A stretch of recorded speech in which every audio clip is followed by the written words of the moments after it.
Good morning, everyone. EagleX here with ATX EagleX Gaming, and today I have the Digimon newsletter for week of January 24th. This is our 6th newsletter, and I try to bring you with the most up-to-date information on the Digimon card game and things pertaining to tournaments, events, and cards in general. If you like this content series, please leave a like, comment, subscribe, hit that notification bell as I come out with new content every week. I appreciate it. See your guys' feedback every single time, and I love creating this content for y'all, so let me know what you think. So moving on, for the first bit of our news, if you guys didn't know, Ex01 is legal for tournament play. It is going to be used in Nationals, so if you haven't got your boosters, they're pretty darn reasonable right now. There's a lot of cards in the set that are good, but they don't define a new deck besides Machine Dramon and Imperial, really, or at least a new iteration for Imperial. So I would be playtesting this stuff if you're going to be playing in Nationals. And then BT7, as we said previously before, it was delayed to March 4th, the pre-release being February 25th. But we do have a little bit more information for the pre-release for some of the promos we're going to be getting. If you guys remember, for our BT6 pre-release, if you won, you got the Alt Art Pulsemon. And I can't remember if there's a participation promo offhand. But we do know the information for BT7. For participating on the right, it says you're going to get Arrow Vidramon 0 and Allforce Vidramon 0. You're going to get one of each, to be my guess. Or you get one of the two. I'm not quite sure how it's set up. But it says there's 16 cards and there's 8 sets. Or 8 sets for 16 cards total, so you might get just one of each for participating. But if you win, you get a holographic foil version of the Vidramon 0 and Allforce Vidramon 0. We haven't had the top end of this line released yet until this pre-release. If you guys didn't know, the V-Tamer tie and the Vidramon 0 were promos we got in 1.0 and 1.5 as like kind of box topper packs, similar to the 1-year anniversary pack in BT6. You can pull that, the promo Agumon with the Greymon, or a promo Garuru with a Were-Garuru. Anyways, for what these cards actually are, this is the Arrow Vidramon 0 when Digivolving trash top 3 cards of your deck. Then if you have a Tamer in play, you get another 3k DP.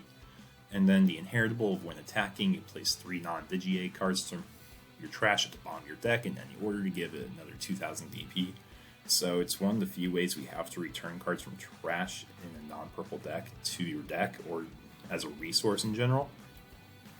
So it's an interesting line, and the top line, the Allforce Vidramon 0, when you Digivolve, you place 3 non-Digi-Eggs from your trash bottom of the deck in the order to unsuspend this Digimon and one of your Tamers. So ideally, you have like a V-Tamer tie that gets restood, either buffing your DP, I think is one of the main things you would really use it for. It's been a hot moment since I've looked at that card. I should have pulled it up here.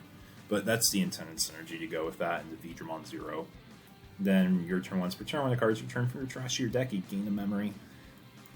So it makes that Digivolving cost technically 3 if you do the Digivolving effect and then the once per turn effect.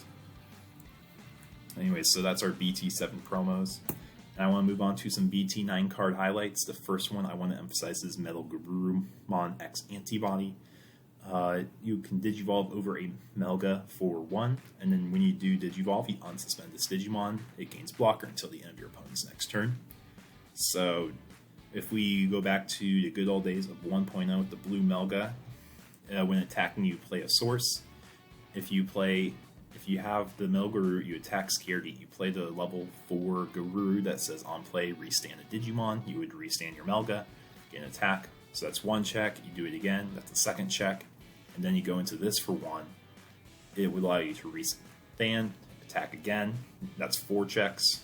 Yeah, because you got your Melga, the Guru restand, the attack for this. Oh, sorry. And then the Blitz Omni. That would be 4 checks potentially if you want to do more of a Guru tribal. Be really neat. And then when this Digimon becomes unsuspended, if it has Metal Guru or X Antibody and its sources, return all of your opponent's Digimon with the lowest level to their opponent's hand. So more of a control strategy also to go with the whole attack, restand, and being a blocker. Got that. I had something in my eye there. Anyways, So we're moving on to our next card. I wanted to emphasize these two cards because I think they're both really strong and impactful to what the metagame is going to be, as they're the level 6s, the boss monsters of the various colors. We also have Guyamont. I covered him a little bit in Market Watch. He's also treated as a Greymon, and he Digivolves for 2 over Black or Greymon. But the fact he has Scary Attack +1 reboot's a really cool feature. But his Digivolving effect, if you have a black source, you de-Digivolve. If you have a red in your sources, you have Blitz. If you guys didn't watch Market Watch, this guy will proc Cinerizimon. You could play Delicate Play in your deck, because he's both black and red. And you just have lots of possibilities. You can use the new Greymon that says you remove 2 Digimon of the same level, so you don't get removed or deleted by an effect. You can choose to be more aggressive with it. I think it's a really cool card that definitely could have its own video and has lots of cool support right now. But I'm kind of excited to see what else we'll have in BT9 that could go with this. And we also have, in recent news, we have our TP4 Packs announced, with staples being reprinted. The staples mainly being your Lady Devimon, and then some blockers and Chimeramon. So if you guys didn't know, from the looks of it, I want to say these are foil, because you kind of see a shine in these corners here. So this Lady Devimon's going to be your max rarity Lady Devi. Digivolve, draw 2, trash 2, inheritable, pop a rookie if you play an option. I think it's going to be the highlight card of this pack. Everyone that plays purple typically likes their max rarity cards, so this will be a very desired card. And then we also have the Winners pack with it too. And we see some reprints, foil printings of some other cards. The Caramon's probably the most desired of these. Nothing super crazy though. The Gargamon is playable. I don't think you really see the Growlmon or the Kyubimon played at all in this winter pack. And now I want to bring us to Mailbag segment again.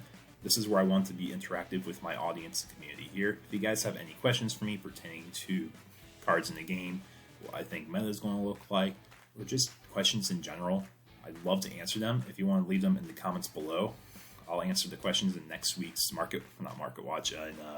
newsletter video. And then we're just going to wrap up with events that are coming up soon. We got our Digimon Nationals coming up January 29th and 30th for the European and Latin America regions. In the Oceania and North American regions, we have ours on February 5th and 6th. I'll be participating there, and you can see some promos and playmats you get for participating in this event. And for topping, I'm really excited to get some reprints of these Team Revolution box promos. And then, if you guys didn't see, Digimon Card Fest is coming up. March 19th through 20th is the Arlington event, which I will be at. I got my tickets, and they're actually sold out for this event. It'll be held at the Esports Stadium in Arlington, Texas. And then the Miami one, I believe, still has tickets available. It's the week after March 26th through 27th. I will have more details on how you can get all these cards, but they did announce that later this last week.